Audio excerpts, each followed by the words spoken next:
Sungguh gagah si burung darat.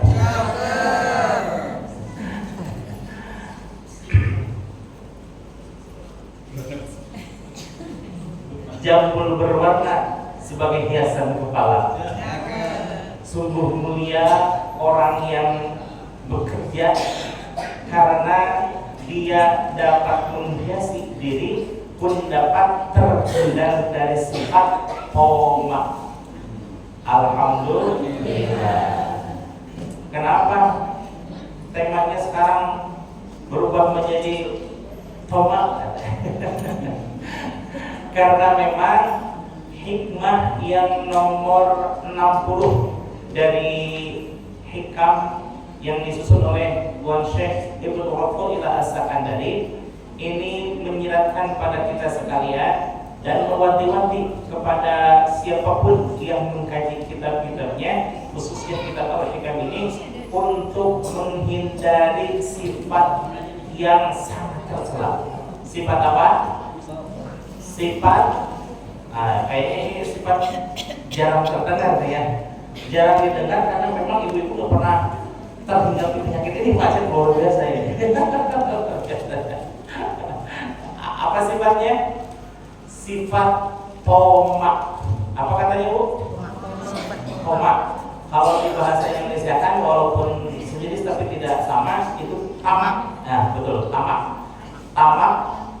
Tamak itu kalau di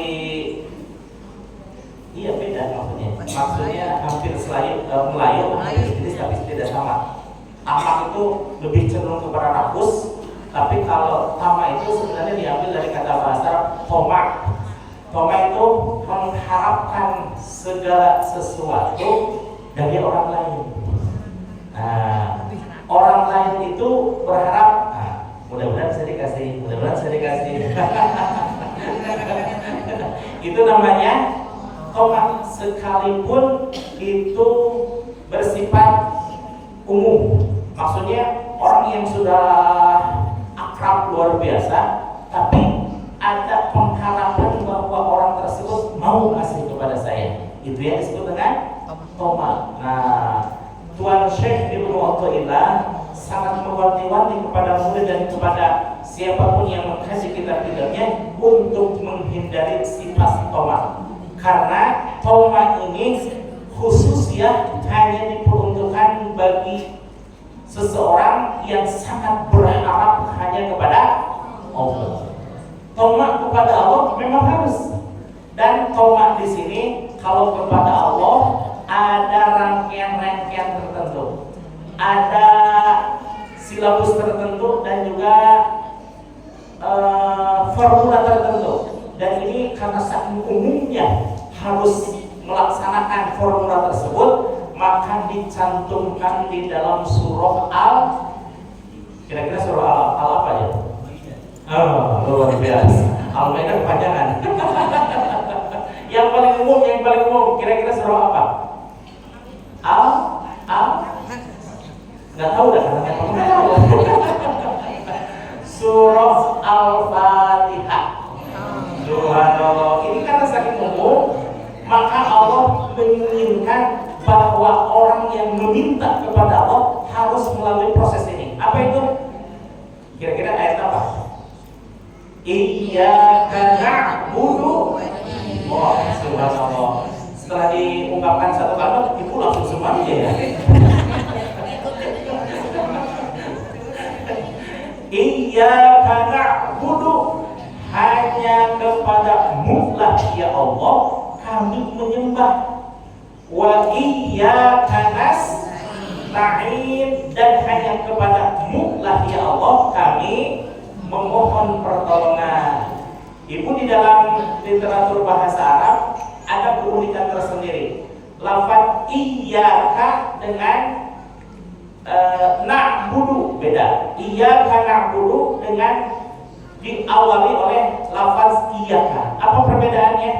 Kalau na'budu, kami menyembah kepadamu ya Allah, itu umum.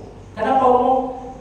Kepada Allah nyembah, kepada batu, misal naudzubillah ya, kepada batu nyembah, kepada gelap-gelap nyembah, kepada yang terang-terang nyembah. Artinya nakiroh ini umum, tidak mengkhususkan kepada suatu hal, dalam hal ini kepada Allah Subhanahu wa Ta'ala. Tapi kalau memakai kain iyyaka, subhanallah, ini tauhid yang sangat luar biasa, hanya mengkhususkan kepada Allah. Iyyaka, hanya kepadamu lah ya Allah kami menyembah. Berarti kepada yang selain Allah tidak menyembah. Kenapa? Karena memang la ilaha illallah, tiada Tuhan yang berhak untuk disembah selain Allah Subhanahu wa Ta'ala. Inilah tauhid awal itu ya.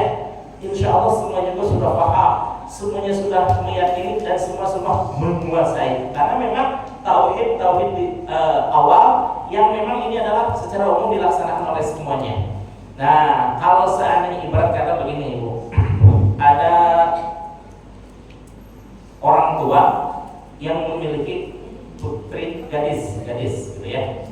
Nah, tiba-tiba karena memang sudah waktunya untuk menikah, datanglah seorang laki-laki.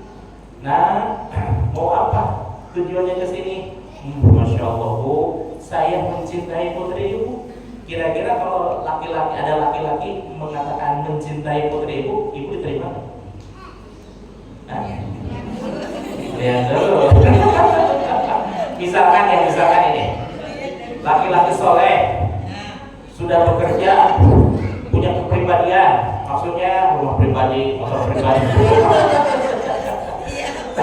Tapi dia mengkaitkan ucapan dengan saya mencintai putri Ibu. Kira-kira Ibu diterima nggak? Kalau saya tidak diterima. Kenapa? Dia mencintai kepada putri saya, kepada putri yang lain mencintai, kepada putri tetangga mencintai. Karena ucapannya bagaimana? Saya mencintai putri Ibu. Berarti ke putri tetangga mencintai, putri di luar kota mencintai. Baru paham. Nah, ini perbedaan iyyaka na'budu dengan na'budu. Padahal lafadznya sama, na'budu juga, cuma diawali dengan iyyaka.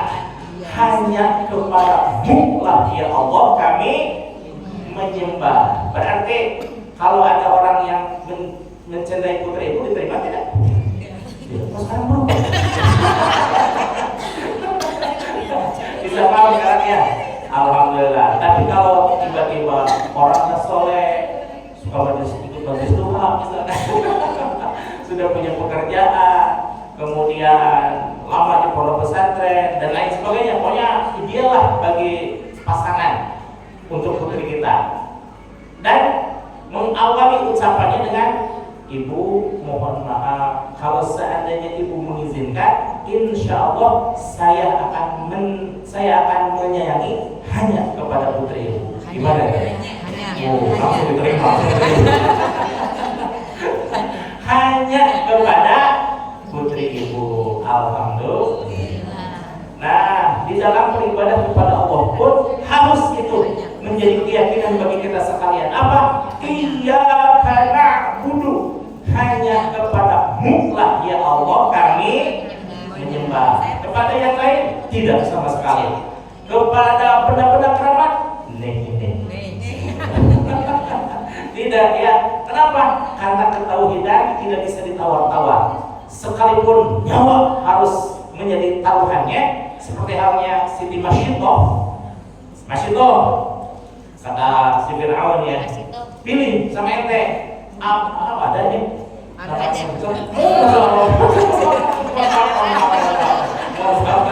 Ini mah contoh yang baik. Kata si Fir'aun nih, Masyitoh, karena ente mengucapkan ada Tuhan selain aku, katanya, pilih ente mau direbus bersama keluarga ente, suami, putranya dan ente, atau balik kembali menyembah kepadaku, kata si Fir'aun. Daripada gitu mendingan la ilaha terus langsung.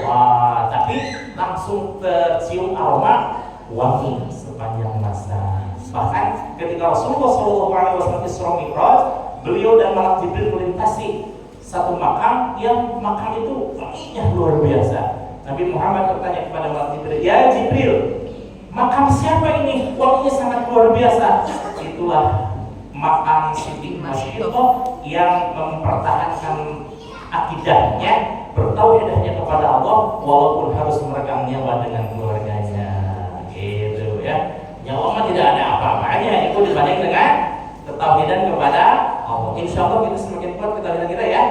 Nah, setelah kita na'budu, beribadah dengan berbagai macam ibadah, boleh kata wa iyyaka nasta'in, dan hanya kepadamu-lah ya Allah kami mohon pertolongan, mohon diijabah doa, mohon perlindungan dan lain sebagainya. Itu ada lafaz iya kan enggak? Lafaz ada enggak? Wa iyyaka nasta'in, dan hanya kepadamu lah ya Allah kami memohon pertolongan. Berarti tomak itu hanya kepada siapa? Hanya kepada Allah. Boleh kepada selain makhluk, selain Allah? Tidak boleh. Sekalipun kepada pimpinan pekerjaan kita misalkan gitu ya. Nah, kita hanya boleh berharap bahwa apa yang kita, emang itu dalam bab tersendiri ya, bab tersendiri dalam bab bekerja, kata Rasulullah SAW, bayarkanlah upahmu sebelum karyawanmu kering. Dalam artian keringan. Iya keringan.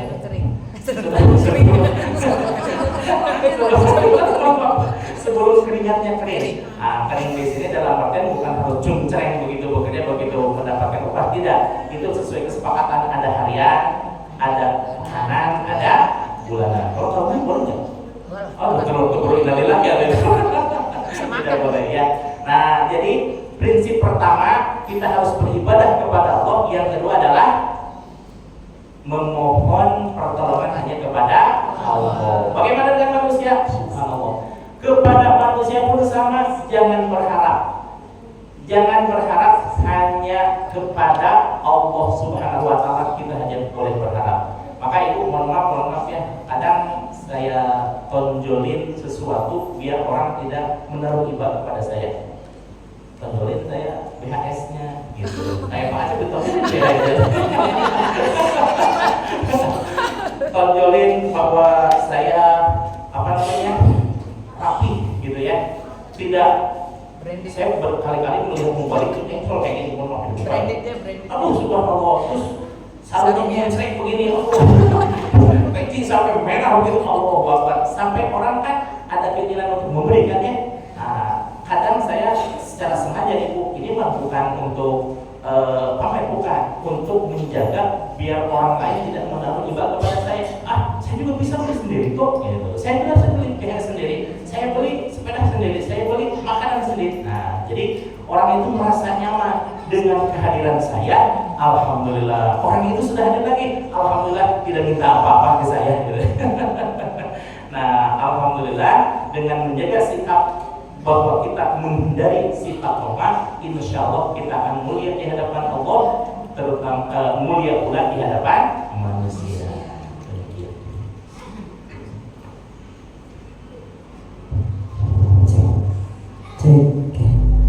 Hadirin rahimahullah, ketika tomak, ya sedikit mengulas, ketika tomak itu adalah ada pengharapan kepada manusia. Kalau untuk kepada Allah lebih utamanya adalah dengan sifat proja, ya proja. Memang ketika sama-sama berharap, namun peruntukannya yang agak berbeda. Kenapa? Karena kalau manusia, ya ketika kita terhadap manusia, berhadap kepada manusia, walaupun contoh, ya ibu sudah bekerja, tetapi ternyata nggak dibayar. Ya contohnya ya, ada kalanya seperti itu. Nah saat seperti itu, bahwa Allah sedang memberikan pelajaran kepada kita bahwa yang berhak memberikan adalah hanya Allah. Ya, biar kita lurus. Kan terkadang suka, saya kan udah bekerja, kenapa saya nggak dibayar gitu, seperti itu ya. Kadang kan manusiawi ya, ada seperti itu. Namun justru disinilah Justru Allah sedang meluruskan kita. Kita tuh hanya berharap kepada Allah. Manusia ketika diri kita ada kesalahan, ada kekurangan, ada ketidaksesuaian dengan kita, itu biasa. Kenapa? Karena di situ saat apa yang terjadi kepada diri kita, segera kembalikan, oh Allah tuh pengen lebih dekat lagi dengan kita. Oh kita tuh biar senantiasa Allah benar kita mengharapkan atas kebaikan Allah, bukan dari kebaikan manusia. Ya, itu adalah ketika diri kita tomat. Nah ini yang bahaya. Apalagi contoh ya, ibu belanja, ternyata ada yang kenal, ya yang kenal. Saya berharaplah dilebihin. Gitu. Nah, hati-hati, gitu ya. Ada berharap seperti itu ya, berharap dilebihin, gitu ya. Ada berada dia mau baik, gitu. Berharap ketika orang mau berharap ada orang biar kasih, ketika diri kita tidak dapat, kita ada kecewa pasti. Ya, namun saat Allah, ya, ketika kita tadi iyyaka nasta'in, ketika diri kita hanya meminta tolong kepada Allah, maka disitulah Allah akan berikan. Namun memang terkadang ketika Allah memberikan, terkadang di luar dugaan kita, ya di luar dugaan kita. Kenapa? Allah lebih paham. Allah lebih paham dengan diri kita. Kenapa? Karena Allah itu adalah yang menciptakan kita. Kalau manusia tidak ada keterkaitan dengan kita. Contoh, kita dengan tetangga, apakah keterkaitan, apakah paham saat kita lapar? Tidak. Saat kita sedih, apakah dia paham? Tidak. Tetapi kalau Allah tanpa bicara pun, ketika diri kita sedih, ketika kita lapar, ketika diri kita kecewa, Allah tahu.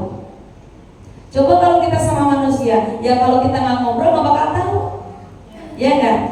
Ada kalanya juga saat kita curhat malah adu nasib, ya nggak Bu? Kenapa? Saya itu lagi sedih, saya juga sedih, malah adu nasib jadinya, ya nggak? Ya sama ya. Ya, kalau kita sama manusia kan seperti itu ya. Tapi kalau ketika ya Allah saya begini, ya Allah saya begitu, kata Allah, siap saya akan berikan solusinya. Tapi tadi kepada manusia, ya kalau nggak berikan solusi paling tadi adu nasib. Saya geser orang, ya lagi susah, gitu kan? Kita berharap ditolong sama orang, gitu ya. Ternyata apa tadi? Orang pun belum tentu bisa memahami dan memberikan solusinya kepada kita. Ya, dalam hal apapun jangan sampai kita berharap kepada manusia. Setiap kita berharap kepada manusia, itulah disebut dengan tomak. Walaupun sudah kebiasaan. Contoh, punten. Ini mahal sekali. Contoh, majelis Tuhan. Majelis Tuhan kan biasanya ada nasi ya Bu. Ada nasi ya. Ini mah biar kita urus niat ya. Ternyata suatu saat majelis Tuhan ngadain nasi. Contoh, contoh ya. Nah, kok tumben ya gitu. Nah, itu kita jangan sampai berharap. Kenapa? Itu adalah sudah tomak. Ya, sudah tomak. Contoh ya hal yang sepele saja. Biar apa? Biar kita semakin lurus. Ya, biar kita semakin lurus niatnya. Karena ketika walaupun kan biasanya juga ada udah bertahun-tahun, udah berbulan-bulan gitu biasanya, kok tumben sih sekarang nggak ada, ibaratnya contohnya seperti itu ya. Nah itu harus kita luruskan. Kenapa? Karena ketika diri kita ada pengharapan kepada manusia, secara tidak langsung kita sudah syirik khafi. Sudah syirik khafi. Kenapa? Karena sudah berharap kepada selain Allah. Nah ini termasuk maksiatul qalbi. Ya, maka diri kita senantiasa menjaga itu, dan ketika lawannya sifat tomak itu adalah waro. Waro itu adalah hati-hati. Hati-hati saat ketika kita melakukan, saat ketika kita berharap, saat ketika kita berpikir, maka kita senantiasa terus arahkan lagi kepada Allah lagi, kepada Allah terus dan Allah terus. Memang godaannya ada Bu, pasti godaannya ya. Godaannya kadang ada terbersit lah ya, ada terbersit. Namun saat kita terbersit, nggak apa-apa Bu, saat kita terbersit segera ditepis. Ya, ada pengharapan kepada sesuatu, kepada manusia. Saat itulah saat kita segera sadarkan bahwa diri kita hanya Allah tempat kita meminta, hanya Allah tempat kita berharap, hanya Allah tempat penyelesaian permasalahan. Insya memang kalau masalah urusan hati di sini berbeda dengan urusan yang lain, ya Bu. Kalau membersihkan lantai ketika kotor segera sapukan lagi, segera sapuin lagi. Walaupun kadang kita capek, contohnya tetap aja kita balik ngomel gak dikerjain gitu ya. Seperti itu. Tapi kan kalau membersihkan hati ini terkadang kita nggak terasa. Ya, hal-hal yang ini kayak hal biasa, tapi nauzubillah, justru itu khawatir yang itu yang akan menjauhkan diri kita kepada Allah Subhanahu wa Ta'ala. Karena tadi ketika kita seorang makhluk hanya berharap kepada Sang Penguasa, bukan sesama makhluk. Ya, kita sesama makhluk yang mau berharap kepada apapun itu, ya jangan sampai. Kenapa?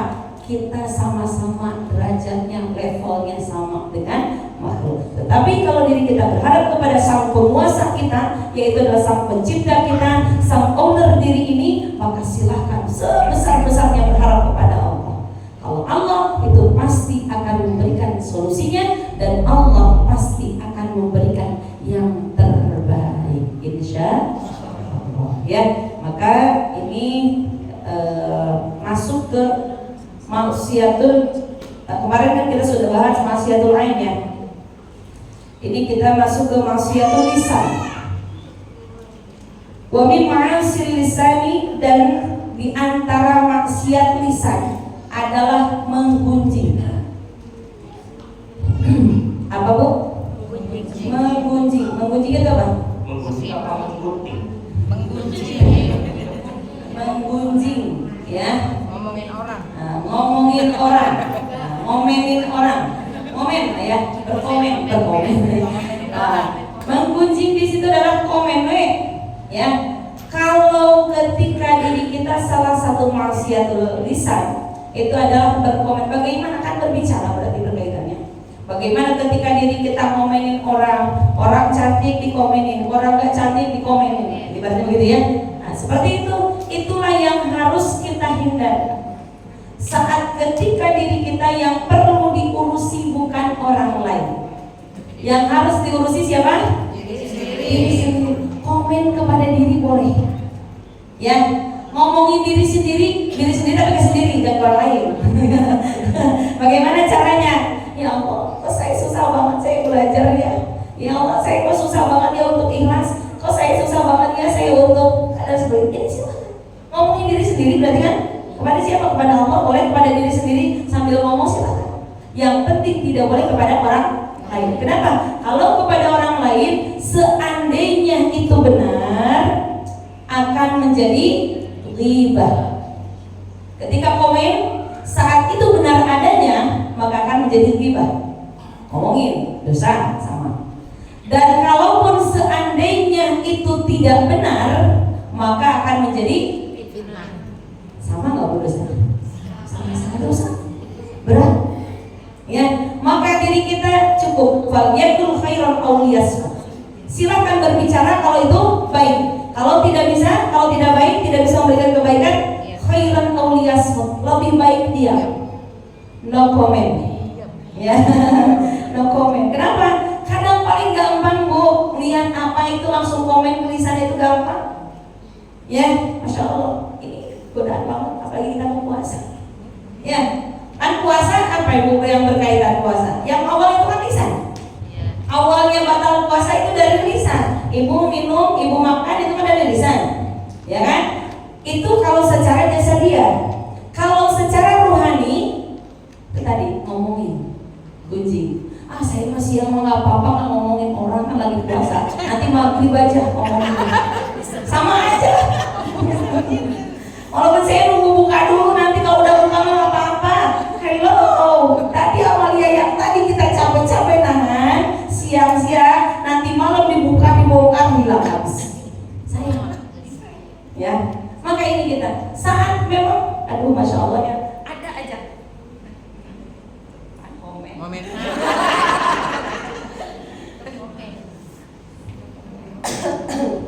Ini saya setiap menit kalau saya lagi semangat biasanya gitu. Ada apa-apa ini juga lah. Nah ya, jadi nah maka diri kita ya terkadang untuk menjaga lisan inilah yang perlu kita harus betul-betul hati-hati. Salamatul insan fi hifdzil lisan. Walaupun ini adalah bukan hadis, namun peribahasa ya. Tetapi ini adalah menjadi acuan kita. Salamatul insan, selamatnya manusia, bihifdil lisan, dengan menjaga lisannya. Kalau ya ketika lisan kita menyakiti orang lain, siapa yang tahu akan sakitnya rasa di dalam hati seseorang. Tapi kalau luka di dalam tubuh itu mudah akan mengobatinya. Ya, makanya hati-hati. Makanya kalau bisa ya ketika saat melihat seseorang ya, kalau bisa saya sama lagi belajar, lagi berusaha. Kadang kalau ada kisah yang tidak sesuai dengan kita, ya Allah, seandainya pandangan ini salah, tolong ampuni saya. Nah, kan ini taruh gini.